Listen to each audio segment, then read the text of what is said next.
Hey there, my name is Henry and I'm a professor of philosophy and religion, and we are doing a 90-day cleanse, a no alcohol cleanse.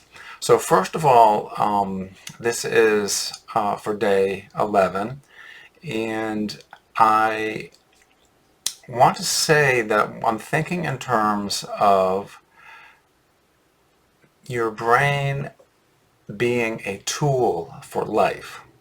So how you live your life, because that's what's going to give you the insight and the capabilities and the strength and the spirit and the soul is your brain. Your brain's a tool.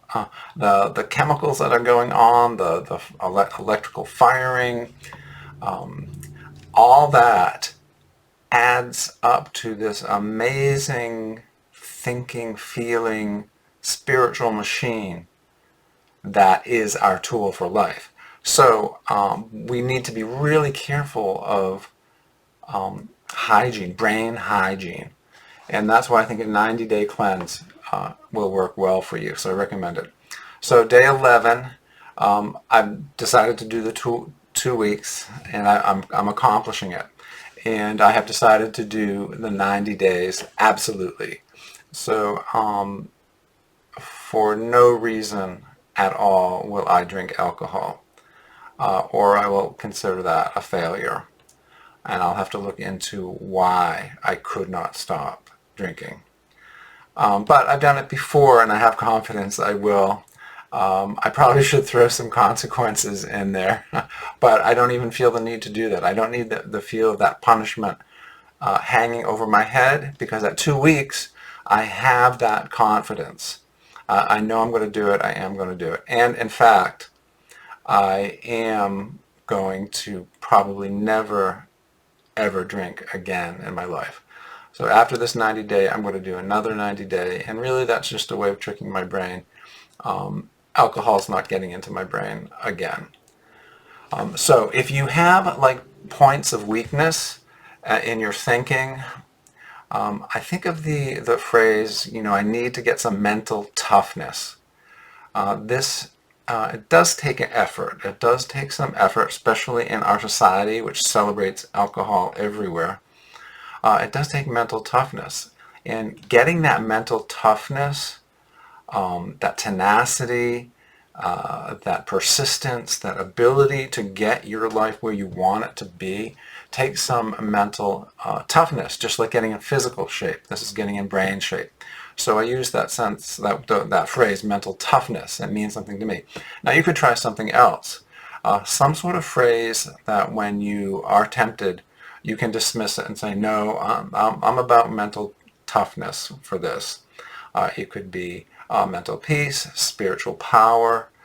Maybe you could try more feminine kind of ideas, because toughness is sort of a masculine idea, although I think it's good for women to have that. You could say strength of character. My maternal instinct is to care for myself. And so mental toughness, whatever word you choose, is not taught by secular society, by social media. Most of our society is built upon instant gratification.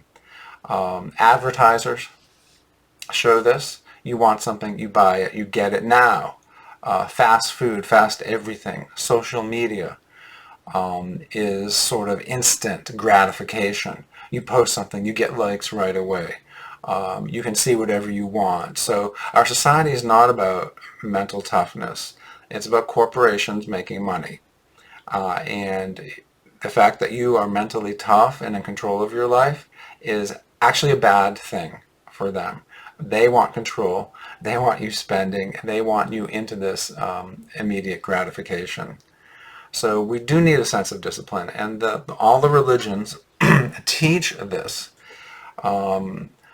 This idea that you have to work for it, especially Zen. I mean, if you wanted to be a Zen monk, you had to wait. You have to talk to them. You have to wait outside in the cold all night. They're not even going to let you in. They don't want you unless you show some mental toughness. And that is what doing a 90-day challenge will help you achieve. Not just getting off of alcohol. but giving you the mental tenacity that you can apply to other things in your life. And you'll have this great tool, your brain, that can actually help you not get alcohol. So instead of your brain craving or wanting alcohol, your brain is far beyond that, doing other things. Another aspect that I'm experiencing and thinking about in days 10, 11, 12 is the idea that alcohol is promoted socially. Social drinking is the phrase we hear. And it appears it's very difficult to give up social drinking, family events, family dinners, going out with friends. I mean, really, in my 20s, going out basically meant going to a place and drinking, experimenting with alcohol, and also friendship. I mean, there's a lot of talking, there's a lot of getting to know people. But it seems that alcohol is such a social lubricant. It brings down our inhibitions. If we're shy or introverted, it can open us up and make us act in ways we find difficult, of going up to someone and talking to them, or of holding a conversation, because remember, the first couple of drinks often have a stimulant effect, and at the same time calming inhibitions. So I have been struggling with this. What am I going to do in social situations? Do I really want to give this up? I don't have to. My life is not in shambles from drinking. So why can't I just have some brews with the guys? Why can't I have a bottle of wine on a date? And so I've been really struggling with this. And alcohol is promoted so much. So one thing you can do is focus on, how is alcohol promoted? You see it in advertisements, you see it in movies, you see it in TV shows. It's often, I remember there's one sci-fi show, and often it was like action, sci-fi special effects, then meeting with the others for drinks. It's funny how all these aliens like to drink. And then you see advertisements everywhere.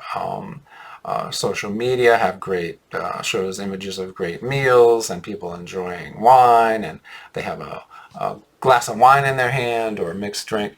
So it seems difficult to be the one person, there's more than one, who doesn't drink. So I have struggled with that. That's a real temptation. But I have decided that I can, even with it, I have to commit to 90 days. And so I will commit to doing that, and I will make it work. And I've had a couple social interactions that I've had to not drink. So one of the big ones that came up for this with these 2 weeks was a wedding. I had forgotten that I was invited to a wedding of a friend in 2 weeks, and that fell within my 2 weeks of absolute no alcohol. Now, I could have made an exception for a wedding. That's understandable. But my point is that there's always going to be an exception. A long lost friend is going to fly into your city and say, hey, I'm here. Do you want to meet at the airport? I've got 3 hours. I'll buy you a few drinks. We can go out for dinner. Can I come by your house? There's always going to be a reason to break the commitment. So that's why I think it's good to have a real differentiation between absolutes and probables. And for 90 days, it's maybe sometimes hard to get that absolute. So I decided, first of all, I said, oh, that's right. Well, I can give in, I can make an exception. And I thought of that, but I said, no, I don't have to do that. I have done that before, where I did not drink alcohol at a wedding. And so I decided I wasn't going to, and I didn't. So now I have my 2 weeks done, and I actually had a great, great time. I didn't really miss it that much. It was just, oh yeah, there's the bar, there's free drinks. I could have it. It might make me more socially loose and goosey, but I didn't need it. And I used my own brain as a tool to socialize, and I enjoyed it. So that's an example for you of making a commitment even at the most demanding, the most peer pressure, even something like a wedding. And again, I'm not saying having a couple drinks at a wedding is an evil thing from a spiritual perspective. But again, if you want to have that mental toughness and that freedom, you have to have that commitment. So the other thing about mental toughness is it sort of has a negative thing. It's sort of like I'm denying something. I'm being tough with myself. It's a negative. It's like the burn of working out. It's this exhaustion. But the mental toughness soon flips over into a sense of confidence and peace. Yeah, I am tough. I've done it. And now I have a sense of I'm above this alcohol question. So that mental toughness leads to a sense of identity of who you are. And it leads to a sense of peace and calmness. It's like, at some point at the wedding I realized, oh, I would have stopped drinking at this point. I would have started just talking, enjoying dessert, and doing some dancing. And anyway, so even if I had drinking, it would be over by now. So I recommend that you look at making a really absolute commitment. And the more you make it from 1 day to 4 days to 2 weeks to 90 days, I think you'll see something through that process. So in our society, mental toughness is not really advertised that much. I think the only time you'll see it is in an advertisement for joining the Marines. But most of social media, most of advertising, most of big tech corporations, most large corporations are into permissiveness. They want to give yourself permission to have things that give you instant gratification. They don't care if it's good for you or bad for you. They are just wanting to make a profit. That's their job. They sell things. They try to put it in the most positive light. So also, it's not just a matter of corporations. It's a matter of our culture is probably since the 60s and 70s has become a culture of doing whatever you want when you want to do it. It's a culture of permissiveness. It's a culture of immediate pleasure. It's not really a culture of responsibility, discipline, saying no to yourself, mental toughness. But those are part of the coin, right? Because if you are too permissive with yourself, if you give too much into pleasure, well, you become an alcoholic, for example. Anytime you want to drink, you just take it. And so I think that life is more complicated than that. And so I'm finding, yeah, there are a lot of pleasures out there. It's not all about this immediate gratification through drugs, sex, and rock and roll. There's more than that immediate pleasure. There are these spiritual pleasures. There's ways of looking at the world, of seeing beauty in things, seeing meaning in things, experiencing, just waking up. What a wonderful thing it is to have this body that wakes up and you can see the sunrise, and you can have food that tastes so wonderful and your brain opens up, and you see everything in life. And you can appreciate that. And you don't need a drink of alcohol or caffeine to enjoy that. So seeing things authentically for the value that they are is part of the lesson of looking at these 90 days as a cleanse, as a spiritual cleanse. It's not just getting rid of the dirty. It's not just getting rid of something bad, something holding us back. It's giving us the space to look at life differently. And for me, I would often look forward to social events with drinking. I would look forward to the afternoons after work and the evenings, and having a couple drinks with dinner. And so I would also like have that anticipation of drinking. So even when I wouldn't drink during the week, Monday through Thursday, I'm looking forward to Friday. Oh, that would be so good. It became like this mental crutch. It became something I look forward to that made the Monday afternoon more enjoyable. It's like, oh, I can't drink now, but I'll drink Friday, and I'll be happy then. And it sort of made alcohol a condition for happiness. Again, that's that terrible addictive nature of alcohol. Even when you're not drinking, you may be looking forward to it. So I think I've been honest in the first couple of weeks of how difficult this has been for me to really be happy with this. This 90 days sort of seemed like a prison sentence. It sort of seemed like mental toughness. But it's sort of moving into, now that I have 2 weeks down, I haven't had alcohol, I haven't had that powerful effect that I've had to burn through and get cleansed out. I'm looking at this 90 days as an opportunity. It's like, wow, this is great. This is going really great. It's like a vacation.